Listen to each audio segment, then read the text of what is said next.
Joining our nation's cry for justice for Trayvon Martin is a growing list of celebrities. Music producer Nia Hill and actor Boris Kodjoe recently joined other artists for a remake of Chaka Khan's Super Life. Take a look at this.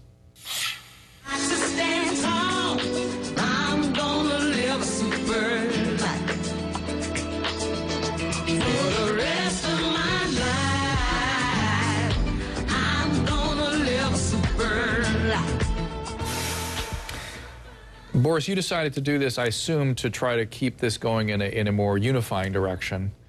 There's a lot of divisive forces out there as well. How do we keep this thing going in a positive direction? Well, when we first heard from Chaka that she wanted to do something, one thing we wanted to do was to express our outcry, express our outrage about what happened. But what we really wanted to accomplish with this was to symbolize that under our hoods, we're all the same. So there's more similarities about us than there's differences. And to remind people that we have the right to live a life without fear and to get back to what this is really about. And Nia, you're shaking your head vigorously. And you also mentioned that not only lives without fear for yourself, but fear for your kids. Yes, and our families and your kids. Yeah, absolutely. Yeah. Yes. And you've raised children and had to have the talk with them? Still having the talk. I didn't know about the talk until this all happened. I'm glad I know about it now. But it's really sad. Oh, it's tremendously sad.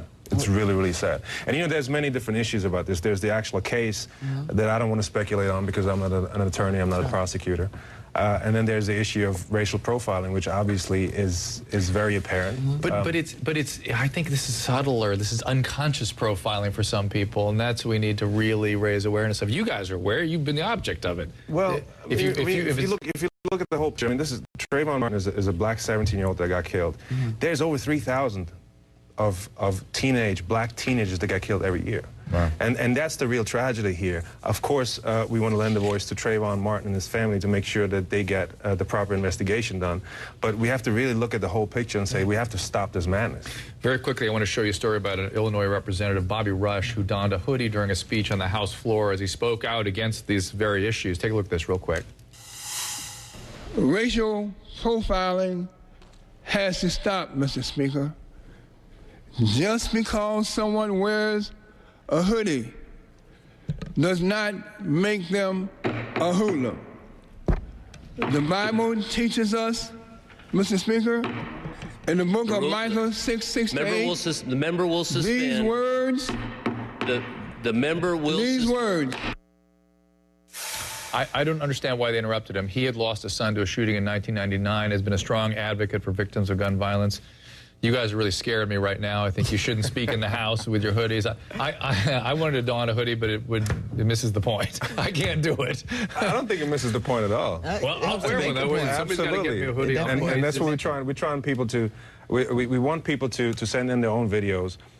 We have a Facebook page set up, which is facebook.com/fearkills.loveheals. We want people to go there, record their own videos, put on their hoods, state their names as a solidarity to show that we're all the same. Done and done. Guys, thanks for joining. Life. There you go. Keep this going in a positive direction. Don't let this rip us apart. Absolutely. Your calls are next, and later, the possible medical explanation for a pilot's erratic behavior mid-flight. We have footage that you're going to want to see. It was really scary for some people. There's actually a reporter on the flight. We'll hear perhaps some of what she reported after this.